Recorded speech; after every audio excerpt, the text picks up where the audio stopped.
हाँ, so very good day to all of you. Welcome to doctor Nitin's academy. आज हम लोग अपना इलेक्ट्रोकेमिस्ट्री का जो सेशन है उसको कंटिन्यू करेंगे और कंटिन्यू रखते हुए उसी टॉपिक को आज हम लोग इलेक्ट्रोकेमिकल सेल के डिटेल के बारे में पढ़ेंगे। क्या होता है इलेक्ट्रोकेमिकल सेल, कैसी डिज़ाइन होती है उसकी, सेटअप क्या होता है उसका, वर्क कैसे करता है, वो करंट कैसे प्रोड्यूस करता है। तो ये सारी हम चीज़ें आज के लेक्चर में डिस्कस करने वाले हैं। इससे पहले एक वीडियो मेरा इंट्रोडक्शन का ऑलरेडी आ चुका है चैनल पे, उसको देखना बहुत ज़रूरी है क्योंकि उसमें मैंने एक ऐसा एक्सपेरिमेंट डिस्कस किया था जो बेसिस बना था इन सेल्स की डिस्कवरी की, इनकी डिज़ाइन की। तो उस लेक्चर को ज़रूर देखिएगा, वो बहुत इम्पॉर्टेंट है। तो आज का लेक्चर हम लोग कंटिन्यू करते हैं, ठीक है। नई हेडिंग के साथ फ्रेश हेडिंग हम लोग डाल रहे हैं। आज हम लोग इलेक्ट्रोकेमिकल सेल के बारे में डिस्कस करेंगे डिटेल में। क्या होता है इलेक्ट्रोकेमिकल सेल, ठीक है। तो क्या होता है ये तो मैंने पिछले लेक्चर में ही बता दिया था शायद से। क्या होता है इलेक्ट्रोकेमिकल सेल?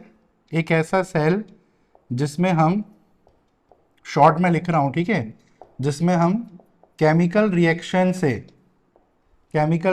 से क्या प्रोड्यूस कराते हैं? इलेक्ट्रिक करंट, है ना। क्या होता है इलेक्ट्रोकेमिकल सेल? ऐसा सेल जिसमें केमिकल रिएक्शन की मदद से हम क्या प्रोड्यूस कराएंगे? Electric current. या इसको हम ऐसे भी लिख सकते हैं, केमिकल रिएक्शन का मतलब मैंने आपको बताया था केमिकल एनर्जी, और इलेक्ट्रिक करंट का मतलब इलेक्ट्रिकल एनर्जी।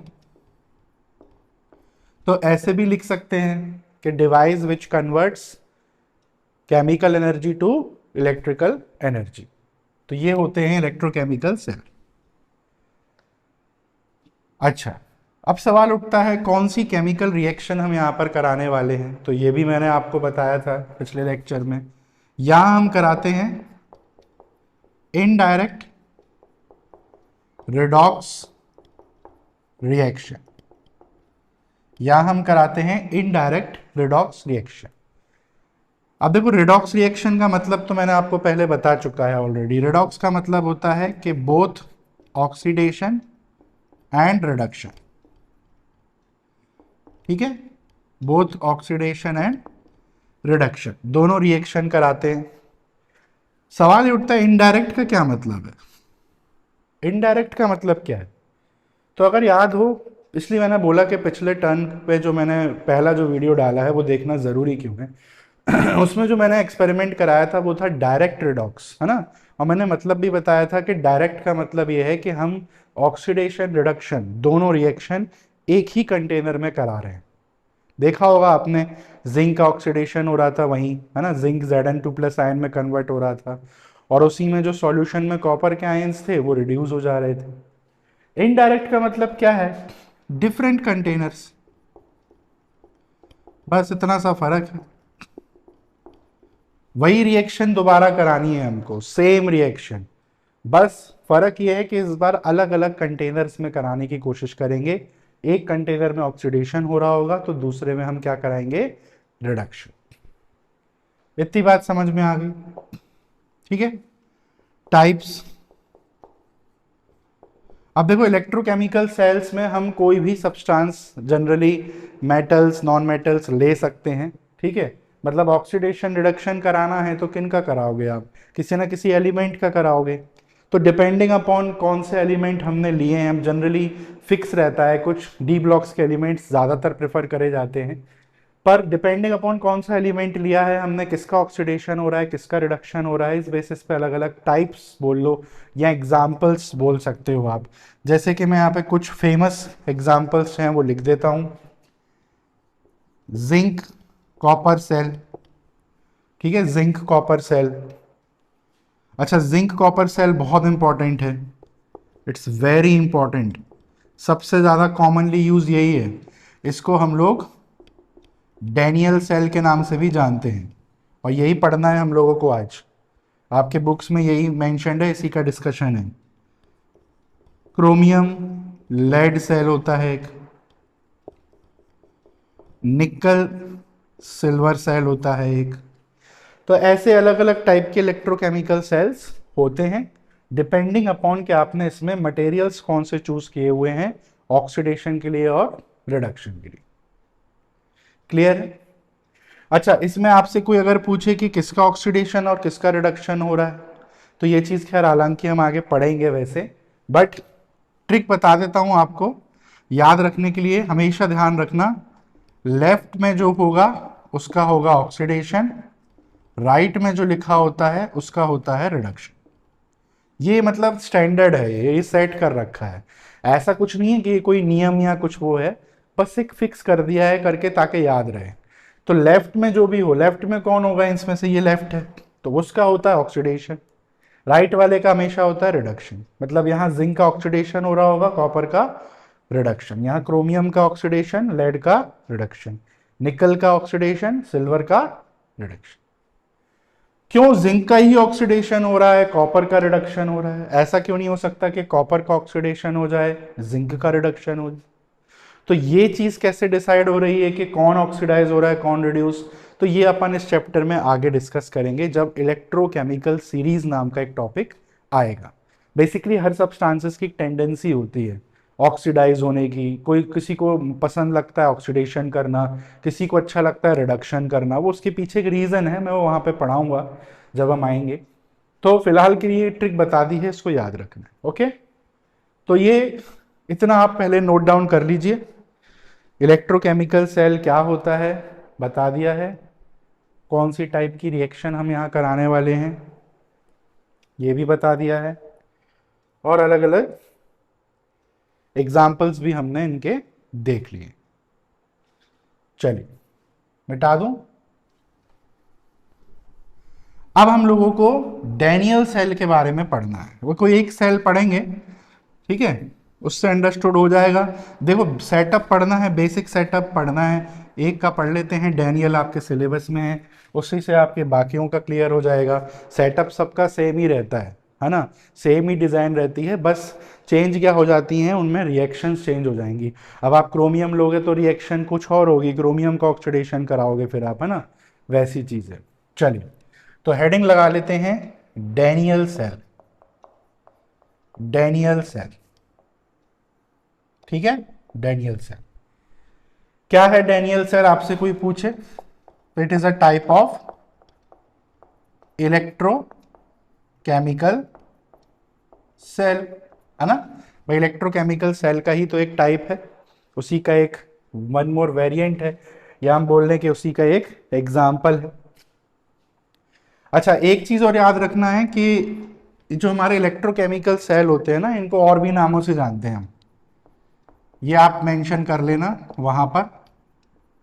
गैल्वेनिक सेल भी बोलते हैं, वोल्टेक सेल भी बोलते हैं, ठीक है, और कभी कभी डैनियल सेल नाम से ही आ जाता है, तो समझ जाना इलेक्ट्रोकेमिकल सेल के बारे में ही बात हो रही है। तो ये अदर नेम्स भी हैं, ये आप मेंशन कर लेना वहां पर इलेक्ट्रोकेमिकल वाले में, ठीक है।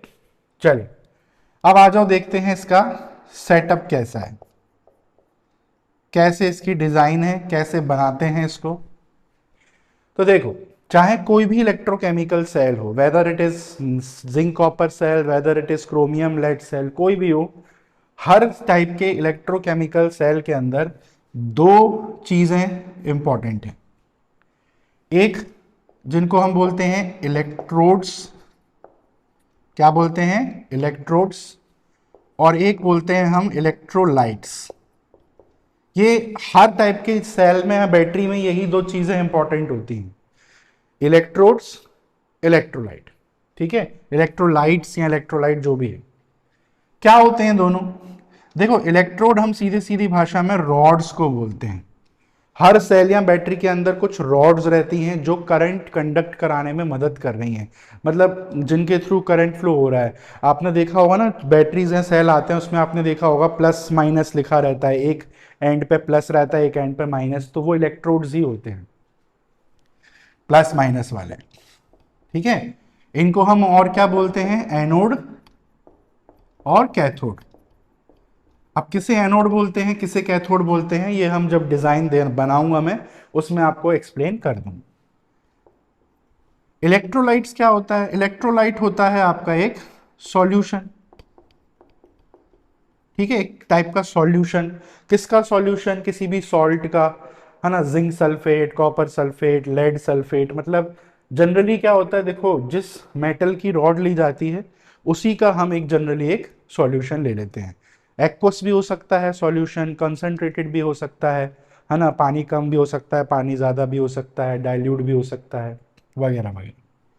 तो ये एक सॉल्यूशन होता है। तो ये दो चीज़ें मेन होती हैं हर एक टाइप के इलेक्ट्रोकेमिकल सेल के अंदर। क्लियर है? चलिए अब हम देखते हैं कि डैनियल सेल का सेटअप क्या है। डैनियल सेल में कैसे हम इलेक्ट्रोड्स बनाएंगे, कैसे हम इलेक्ट्रोलाइट्स को डिस्कस करेंगे। अच्छा, अभी के लिए यही बता देता हूं मैं, इलेक्ट्रोलाइट्स के तौर पे हम यहाँ पर डैनियल सेल में क्या लेंगे, यहाँ पे मैं लिख देता हूं ब्रैकेट में, ये आपके दो इलेक्ट्रोलाइट्स लेंगे हम। एक कंटेनर में लेंगे जिंक सल्फेट, एक में लेंगे कॉपर सल्फेट। और इलेक्ट्रोड्स में हम क्या लेंगे, यहाँ पर एक जिंक की रॉड लेंगे, एक रॉड कॉपर की लेंगे। तो ये मैंने डैनियल सेल का बता दिया है, क्या इलेक्ट्रोड होगा, क्या इलेक्ट्रोलाइट होगा। अब सीधा हम डायग्राम देखते हैं, पूरी कहानी हमको डायग्राम से आपको क्लियर हो जाएगी, सारी कंफ्यूजन क्लियर हो जाएगी।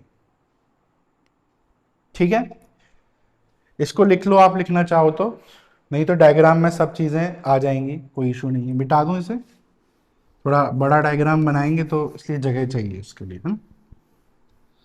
चलिए अब देखते हैं इसका सेटअप, इसका डायग्राम। सबसे पहले तो दो कंटेनर लेने हैं हमको। क्यों लेने हैं भाई दो कंटेनर? क्योंकि याद हो इनडायरेक्ट रेडॉक्स है, मतलब सेपरेट कंटेनर्स में कराना है। तो दो हमने कंटेनर्स ले लिए अलग अलग।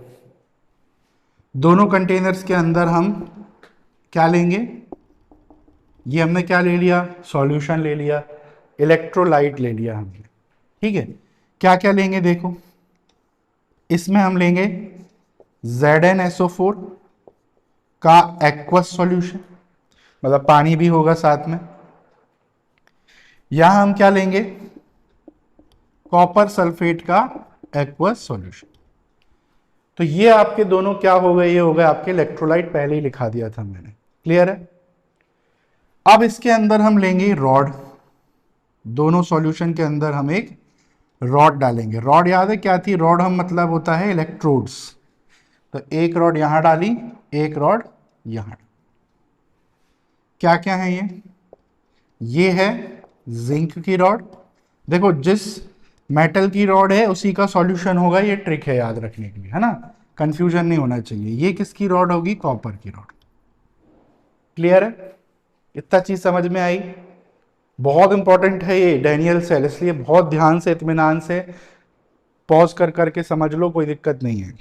तो हमने दो कंटेनर लिए, दोनों में इलेक्ट्रोलाइट ले लिए और इलेक्ट्रोड्स ले लिए। अब क्या होगा, एक चीज और करनी है, दोनों रॉड्स को कनेक्ट कर देना है आपस में वायर से। ये हमने यहां पर एक कंडक्टिंग वायर ले लिया, ठीक है, कोई भी करंट कंडक्ट करने वाला वायर ले लिया। बीच में हम चाहो तो वोल्ट मीटर लगा लो, या वोल्ट मीटर की जगह बल्ब लगा सकते हैं। क्यों? बिकॉज करंट पता कैसे करोगे, उंगली डाल के तो देखोगे नहीं कि अरे भाई करंट लग रहा है कि नहीं। तो कोई ऐसा डिवाइस या कोई चीज़ बीच में लगानी पड़ेगी जिससे पता चले कि भाई करंट या वोल्टेज जनरेट हो रही है कि नहीं। तो वोल्ट मीटर यूज कर सकते हैं या बल्ब यूज कर सकते हैं। बल्ब ग्लो कर जाएगा मतलब करंट हो जाएगा फ्लो। इतनी बात पहले क्लियर हुई। बेसिक सेटअप तो यही है इसका, है ना। अभी एक चीज और आनी है पर वो मैं लेटर ऑन ड्रॉ करूंगा। इतना क्लियर है आपको, है ना। अच्छा, और क्या चीज रहती है, देखो एक चीज और रहती है जिसके बारे में मैं अभी बाद में बताऊंगा, पर अभी आप ड्रॉ कर लो। एक ऐसे ना यू शेप की एक ग्लास ट्यूब और रहती है, एक यू शेप की ग्लास ट्यूब को और इंसर्ट करके रखते हैं दोनों छोर में। इसको क्या बोलते हैं, इसको बोलते हैं बच्चों सॉल्ट ब्रिज। Salt bridge.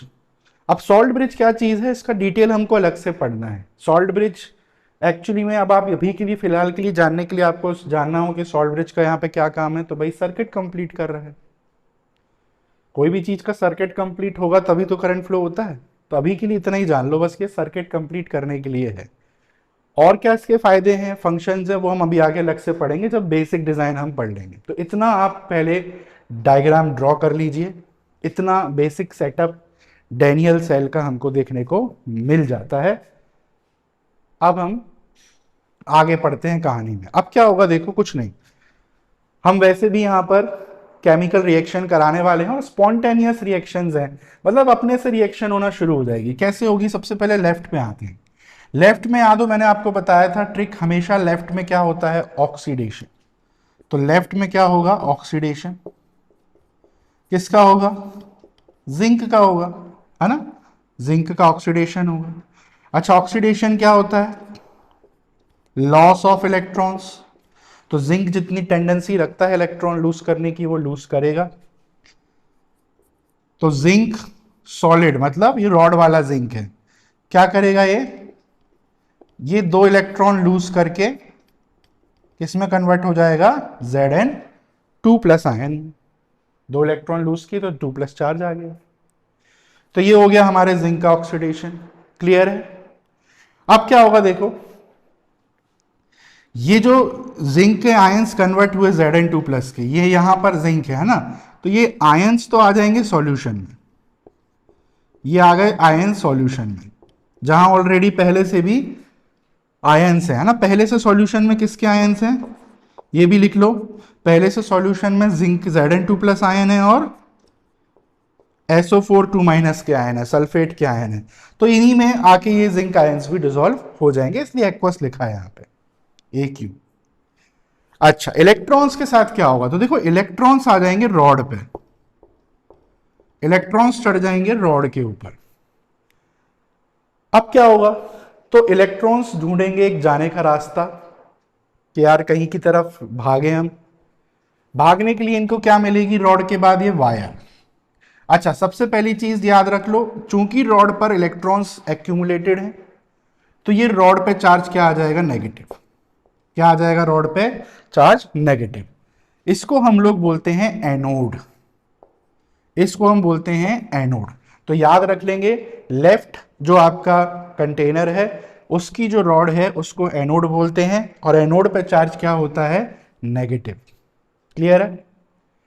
अब क्या होगा, ये इलेक्ट्रॉन्स इस वायर के रास्ते आगे बढ़ेंगे, कहां आएंगे, इस तरफ आने की कोशिश करेंगे।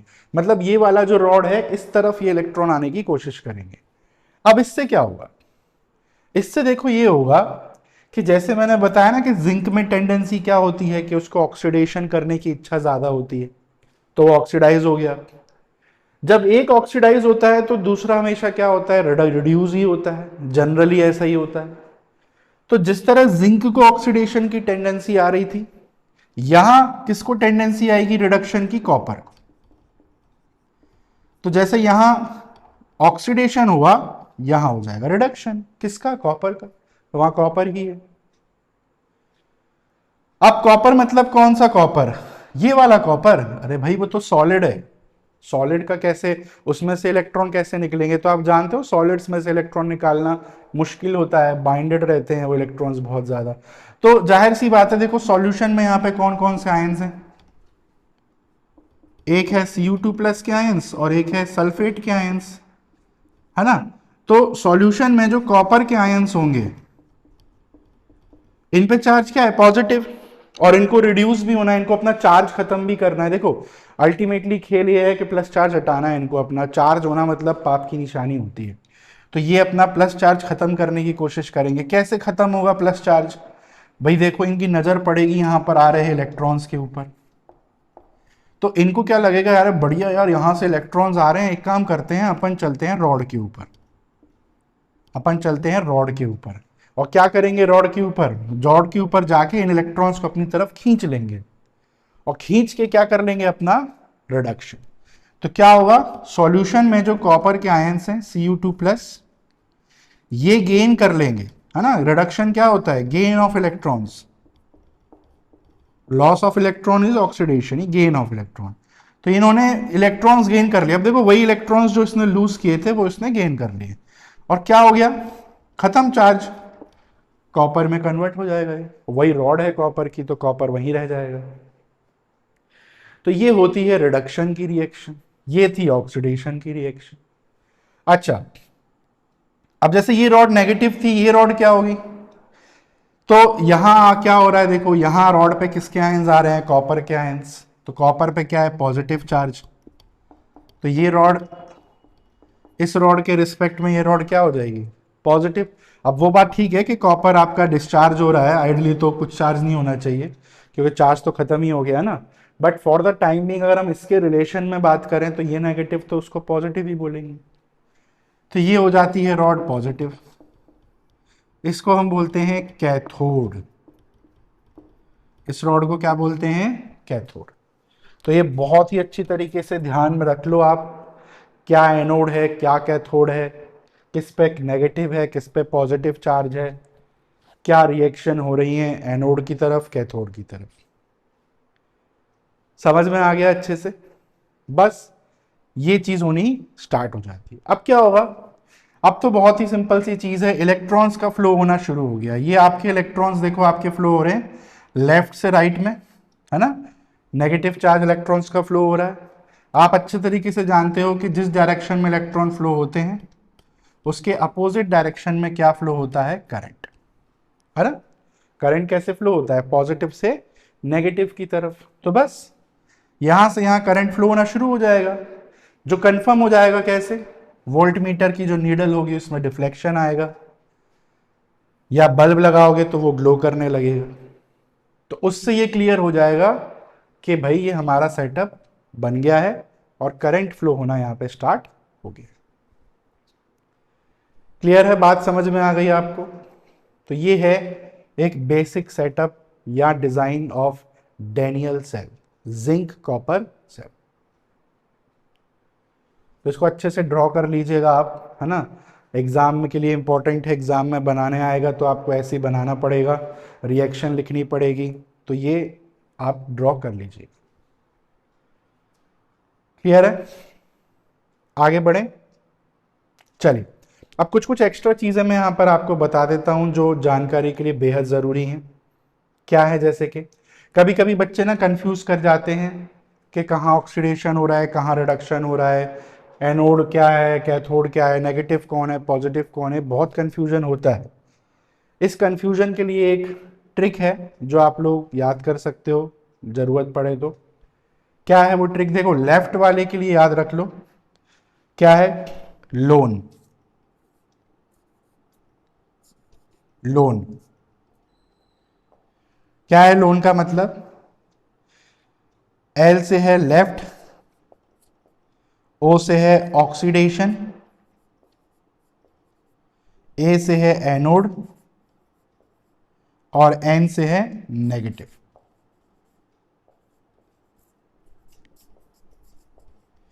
ये कोड याद कर लो, loan, left oxidation anode negative.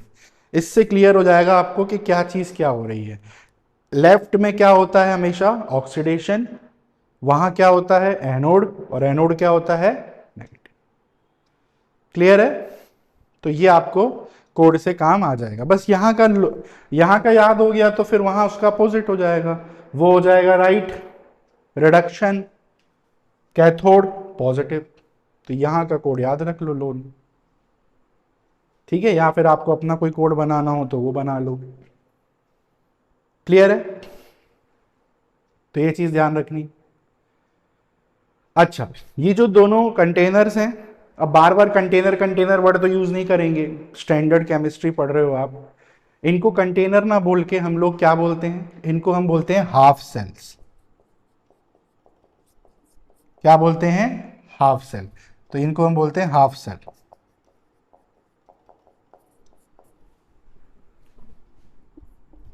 दोनों हाफ सेल है। हाफ सेल मतलब आधा सेल है, ये पूरा सेल है तो उसका आधा हिस्सा हाफ सेल हो गया, ठीक है, पूरे को सेल बोल रहे हैं तो ये हाफ सेल। इनके अलग अलग नाम रख देते हैं हम, नाम यही है, left half cell, oxidation half cell, anode half cell, negative half cell, उनके नाम क्या हो जाएंगे? Right half cell, reduction half cell, cathode half cell, positive half cell. तो ऐसे लिखा आ जाए तो समझ जाना, कोड तो मैंने बता ही दिया है, और बोलते क्या है इन्हें? Half cell. अच्छा, ये जो लिखी हैं इनको क्या बोलते हैं? ये है हाफ सेल की रिएक्शन। इनको क्या बोलते हैं? Half cell reaction. क्लियर है?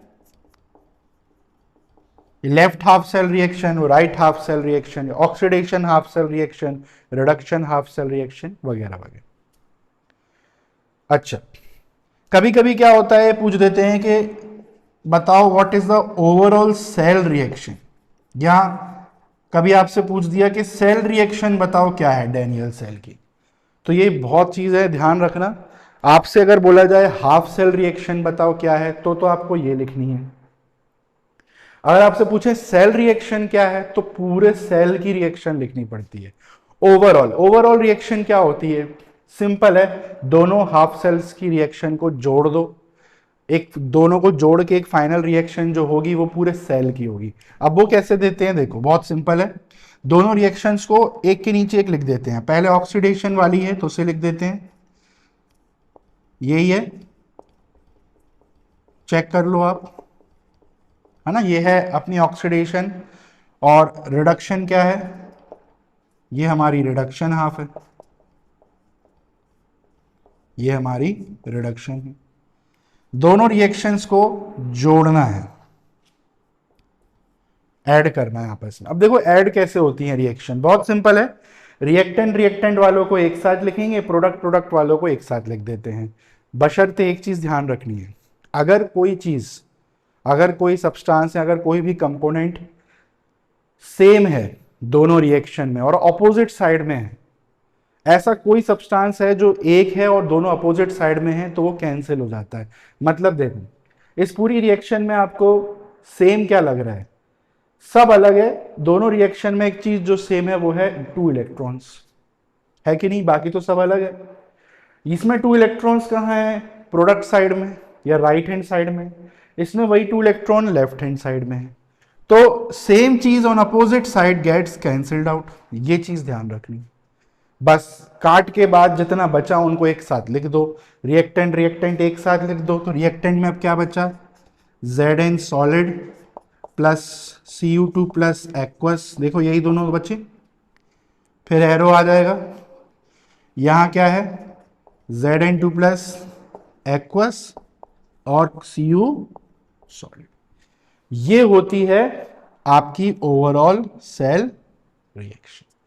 तो ये चीज ध्यान रखना है। हाफ सेल रिएक्शन बोले तो ये लिखते हैं, ओवरऑल या सिर्फ सेल रिएक्शन पूछा जाए तो ये लिखते हैं जो नीचे में लिखी है। इलेक्ट्रॉन्स कैंसिल हो जाते हैं अगर वो बराबर मात्रा में है और अपोजिट साइड में है तो होपफुली आपको इतनी चीजें क्लियर हो गई होंगी अभी तक। ये है हमारा डैनियल सेल का एक बेसिक सेटअप, बेसिक डिजाइन।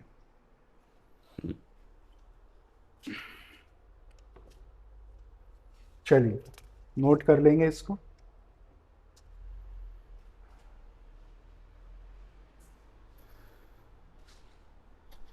कर लिया नोट? आगे बढ़े? चलो मिटा रहा हूं अब मैं ये पूरा डायग्राम, ठीक है? इसको अच्छे से आप पॉज करके ड्रॉ कर लेना। सब चीजें यहां एक्सप्लेन कर दी हैं मैंने। आगे बढ़ते हैं। अब देखो मैंने क्या बोला था कि ये जो अलग से मैंने यहां पर इंस्टॉल किया है, ये क्या चीज है और इसका क्या काम है, ठीक है? इसकी फंक्शन क्या है?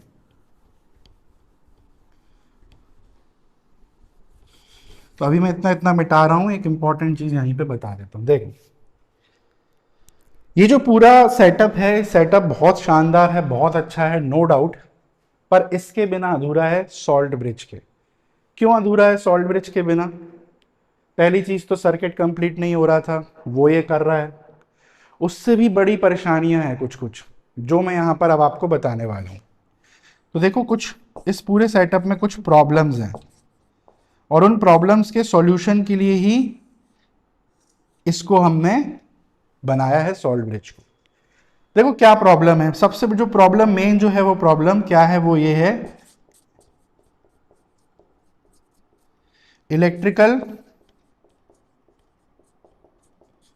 न्यूट्रलिटी कैन नॉट बी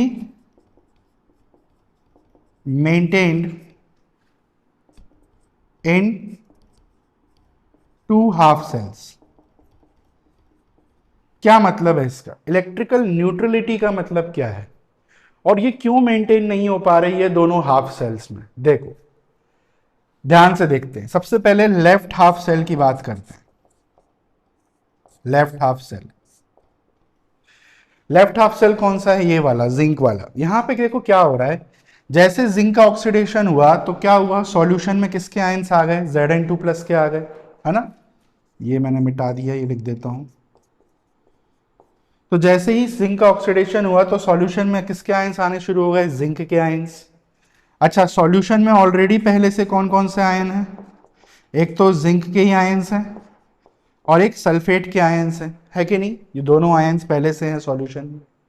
तो इससे होता क्या है, देखो सॉल्यूशन में सल्फेट के आयंस तो उतने ही हैं जितने पहले थे, बट जिंक के आयंस की तादाद बढ़ रही है। बढ़ रही है कि नहीं? Zn2+ के आयंस की क्वांटिटी बढ़ती जा रही है, पहले जितने थे अब ये ऊपर से ये भी आ रहे हैं। तो होता ये है कि ये जो सॉल्यूशन है ना, ये पॉजिटिव चार्ज हो जाता है, मतलब इसमें पॉजिटिव चार्ज की मात्रा बढ़ जाती है। लेफ्ट हाफ सेल क्या हो जाता है? लेफ्ट हाफ सेल में एक्सेस पॉजिटिव चार्ज डेवलप हो जाता है। ये परेशानी है, क्योंकि कॉमन सेंस की बात है, अभी दोनों बराबर मात्रा में थे, अब ये क्वांटिटी इनकी ज्यादा हो जा रही है तो ऑब्वियस सी बात है सॉल्यूशन पॉजिटिव हो जाएगा। अब इससे क्या परेशानी है? इससे क्या परेशानी? इससे जो परेशानी है वो ये है कि एक्सेस पॉजिटिव चार्ज होने के कारण इस सॉल्यूशन में वो क्या करेगा, वो इलेक्ट्रॉन्स को पकड़ के रखेगा। भाई opposite charge attract each other, तो ये जो एक्सेस पॉजिटिव चार्ज है ये इलेक्ट्रॉन्स को खींच के रखेगा अपने पास, जाने ही नहीं देगा उसको कहीं, बोलेगा हम नहीं जान देंगे, तुम हमारे पास ही रहो। और इलेक्ट्रॉन्स अगर जाएंगे नहीं आगे तो क्या होगा भाई? इसका रिडक्शन नहीं होगा, करंट ही प्रोड्यूस नहीं होगा। तो एक्सेस पॉजिटिव चार्ज क्या होता है? इट, ऐसे लिख देते हैं, it prevents the outward flow of electron. ठीक है, जो लेफ्ट हाफ सेल में एक्सेस पॉजिटिव चार्ज डेवलप होगा उसके कारण फ्लो ऑफ, जो आउटवर्ड फ्लो है इलेक्ट्रॉन का, जो बाहर की तरफ जाना चाह रहे थे वो जा ही नहीं पाएंगे, वो खींच के रखेगा अपने पास। ये प्रॉब्लम। राइट में क्या है? सिमिलर प्रॉब्लम राइट में भी है। राइट में देखो क्या हो रहा है, राइट में क्या है, सॉल्यूशन में कौन कौन से आयंस हैं? अभी कॉपर के आयंस हैं और सल्फेट के आयंस हैं। अब कॉपर के आयंस का क्या हो रहा है? रिडक्शन, मतलब वो सॉल्यूशन से निकल के रॉड पे चढ़ रहे हैं, ठीक है, निकल के ऊपर जा रहे हैं, रिडक्शन कर रहे हैं अपना, है कि नहीं? इससे क्या हो रहा है? इससे हो ही रहा है कि इन दोनों में से इसकी क्वांटिटी कम हो रही है, भाई इनकी तादाद कम होती जा रही है कि नहीं? यहां इनकी तादाद बढ़ रही थी, यहां इनकी तादाद बढ़ रही थी तो ये ऑटोमेटिकली ये कम हो गए थे, मतलब ऐसे कम नहीं हो रहे थे, पर एक की ज्यादा क्वांटिटी बढ़ जाए तो दूसरा अपने आप कम ही हो जाता है उसके सामने। यहां उल्टा हो रहा है, यहां इनका रिडक्शन हो रहा है तो इनकी तादाद कम, और इनकी तादाद कम हो गई तो ऑटोमेटिकली क्या बढ़ गए? ये बढ़ नहीं गए हैं सॉल्यूशन में सल्फेट आयन उतने ही, पर अगर कॉपर के कम कर दोगे तो ऑटोमेटिकली वो ज्यादा ही दिखेंगे। और उन पे चार्ज क्या है सल्फेट आयंस पे? नेगेटिव। तो जिस तरह से ये सॉल्यूशन पॉजिटिव हो गया था, ये सॉल्यूशन में क्या आ जाएगा? नेगेटिव आ जाएगा, एक्सेस नेगेटिव चार्ज। समझ में आ रहा परेशानी? अरे यार मार्कर भी नहीं चल रहे हैं।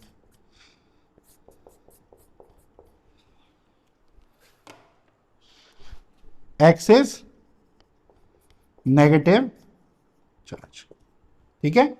तो राइट में एक्सेस नेगेटिव चार्ज डेवलप हो जाएगा। अब इससे क्या होगा? इससे ये होगा कि वहां से कौन आ रहे थे रॉड से चल के? इलेक्ट्रॉन्स। इलेक्ट्रॉन्स पे चार्ज क्या है? नेगेटिव। और वो इलेक्ट्रॉन्स आ तो रहे थे रॉड तक, तब तो कॉपर जाकर रॉड पे रिडक्शन कर रहा था, और सॉल्यूशन पे भी चार्ज क्या है? नेगेटिव। सेम चार्ज क्या करते हैं? रिपेल करते हैं। तो ये जो सॉल्यूशन है ये इन इलेक्ट्रॉन्स को धक्का मारेगा, बोलेगा यहां मत आओ, ऑलरेडी इतनी नेगेटिविटी है, तुम क्यों चले आ रहे हो? तो जिस तरह से ये सॉल्यूशन प्रिवेंट कर रहा था इलेक्ट्रॉन का आउटवर्ड फ्लो, ये सॉल्यूशन क्या प्रिवेंट करेगा इलेक्ट्रॉन्स का inward flow, prevents the inward flow of electron. तो ये प्रॉब्लम है, सबसे बड़ी प्रॉब्लम यही है कि यहां इनवर्ड फ्लो प्रिवेंट हो रहा है, यहां आउटवर्ड फ्लो। रिजल्ट यही होगा दोनों केसेस में कि करंट फ्लो प्रॉपर नहीं करेगा। इस चीज को रिजॉल्व करने के लिए ही सॉल्ट ब्रिज जो है वो डिजाइन किया गया है। अब सॉल्ट ब्रिज कैसे इलेक्ट्रिकल न्यूट्रलिटी बना के रखेगा, क्या ऐसा करेगा वो? तो सॉल्ट ब्रिज देखो, बेसिक बता देता हूं, अभी डिटेल तो हम अगले टर्न पे डिस्कस करेंगे। सॉल्ट ब्रिज अपने आप में एक टॉपिक है। क्या करता है, सही बात, सही मायने में बेसिक बता देता हूं करता क्या है। देखो सॉल्ट ब्रिज कुछ नहीं है, एक तो ग्लास की ट्यूब होती है, यू शेप दिख रहा होगा आपको, यू शेप की ग्लास की ट्यूब होती है। इसके अंदर हम कुछ इलेक्ट्रोलाइट्स ले लेते हैं, जैसे ये इलेक्ट्रोलाइट है ना ZnSO4 CuSO4, वैसे ही हम इसमें इलेक्ट्रोलाइट्स ही लेते हैं। फर्क इतना है वो इनर्ट होते हैं। इनर्ट मतलब ऐसे जो किसी से रिएक्ट ना करें। पता चला आप इसमें जो इलेक्ट्रोलाइट ले लिए वो एक्टिव हुआ, तो वो अंदर जाके इनके आयन से रिएक्ट करने लगेगा। जिस काम के लिए उन्हें यूज किया है वो काम छोड़ के वो अपना सेटअप शुरू कर दिए, तो इसलिए इनर्ट रहते हैं। करते क्या है वो, जैसे मान लो मैं यहां पे क्या ले लिया, KCl, ठीक है, ये ले लिया। तो KCl क्या क्या आयन से मिलके बना होता है, Cl नेगेटिव और K पॉजिटिव, यही होते हैं दोनों आयंस। तो होगा ये कि ये सॉल्यूशन में जैसे ही पॉजिटिव चार्ज डेवलप होना शुरू होगा तो ये Cl नेगेटिव आयंस अट्रैक्ट होना शुरू हो जाएंगे। यहां भाई ये पॉजिटिव चार्ज नेगेटिव को अट्रैक्ट करता है हमेशा। अभी इलेक्ट्रॉन्स को खींच रहा था, अभी इलेक्ट्रॉन्स की जगह हमने इसकी जो फोकस है वो डाइवर्ट कर दिया। भाई इलेक्ट्रॉन के पीछे कहां पड़े हो, मस्त Cl माइनस है यार, उस वो ले लो। तो Cl माइनस इस तरफ मूव करके यहां आ जाएंगे सॉल्यूशन में। इससे क्या होगा, इससे ये होगा कि ये नेगेटिव है, सॉल्यूशन पॉजिटिव है, तो जो एक्सेस पॉजिटिव चार्ज डेवलप हुआ था वो धीरे धीरे खत्म होने लगेगा, बैलेंस होना शुरू हो जाएगा। भाई प्रॉब्लम क्या आ रही थी लेफ्ट हाफ सेल में कि इसकी क्वांटिटी ज्यादा हो रही थी, इनकी कम थी। अब आप यहां से Cl माइनस ऐड करते जा रहे हो तो वो बैलेंस कर देंगे एक्सेस पॉजिटिव चार्ज को। प्लस इनर्ट है तो वो खुद भी उस तरीके से इंटरफेरेंस रिएक्शंस में नहीं करेगा। तो बस एक बार ये डिस्चार्ज खत्म, एक बार ये डिस्चार्ज हो गया सॉल्यूशन, पॉजिटिव चार्ज खत्म हो गया या कम हो गया, तो इलेक्ट्रॉन अपना काम करना शुरू कर देंगे। सेम यहां पर सॉल्यूशन क्या है, एक्सेस नेगेटिव है, तो यहां कौन आ जाएंगे, K प्लस न्यूट्रलाइज करने के लिए। ठीक है, पॉजिटिव नेगेटिव अट्रैक्ट्स करते हैं, सिंपल सा लॉजिक है। तो यहां पर एक्सेस नेगेटिव चार्ज को इनकी मदद से हम डिस्चार्ज करा देंगे। तो यहां क्या प्रॉब्लम हो रही थी कि माइनस चार्ज के कारण इलेक्ट्रॉन घबरा रहे थे आने से, तो भाई हम नहीं आएंगे, और नेगेटिव बैठा हुआ है वहां पे, तो ये न्यूट्रलाइज हो जाएगा तो उनको कोई दिक्कत नहीं आएगी आने में। ये बेसिक फंक्शन है सॉल्ट ब्रिज का। अब सिर्फ एक काम नहीं है सॉल्ट ब्रिज के, बहुत सारे फंक्शंस हैं, 3-4 फंक्शंस हैं। एग्जाम में क्वेश्चन भी आता है कि फंक्शंस बताओ क्या क्या होते हैं सॉल्ट ब्रिज के, क्या होता है सॉल्ट ब्रिज, ये भी पूछा जा सकता है। तो ये चीज आपको ध्यान रखनी है। क्लियर है? तो आज के लेक्चर में इतना ही आपको ध्यान रखने के लिए ज़रूरी है। डैनियल सेल बहुत इंपॉर्टेंट टॉपिक है जो मैंने अच्छे से, इत्मीनान से, शांति से, धीरे धीरे बता दिया है आपको। इसको आप अच्छी तरीके से मतलब समझ लो, याद कर लो। अब नेक्स्ट टर्न में हम लोग कहानी आगे बढ़ाएंगे। सॉल्ट ब्रिज मैंने बता ही दिया होता क्या है, थोड़ा सा एग्जाम के पॉइंट ऑफ व्यू से भी पढ़ेंगे उसको, उसके फंक्शंस देखेंगे, और आगे कुछ कुछ चीज़ें और पढ़ेंगे, सेल रिएक्शंस पढ़ेंगे। अभी 2 सेल और थे, क्रोमियम लेड निकल सिल्वर, थोड़ा सा उनका भी मैं आइडिया आपको दे दूंगा। देखो क्रोमियम लेड सेल में भी सेम कहानी होगी, बस वहां पर इलेक्ट्रोड क्रोमियम का हो जाएगा लेफ्ट साइड वाला, ये लेड का हो जाएगा। सॉल्यूशन भी वही हो जाएंगे जो उनके सॉल्ट होंगे उन्हीं के, लेड सल्फेट ले लो यहाँ पर, यहाँ क्रोमियम का सॉल्ट ले लो कोई, बस रिएक्शन फर्क होगा, तो वो अपन करके देखेंगे रिएक्शंस क्या क्या होती हैं। तो छोटी छोटी बहुत सारी चीज़ें हैं जो हम डिस्कस करेंगे एक एक करके नेक्स्ट टाइम में। फिलहाल के लिए आज के लिए इतना ही, इतना आप पहले समझ लो, याद कर लो। नेक्स्ट टाइम में हम सॉल्ट ब्रिज के साथ नए लेक्चर के साथ दोबारा आपके साथ मिलेंगे। ठीक है, चलिए।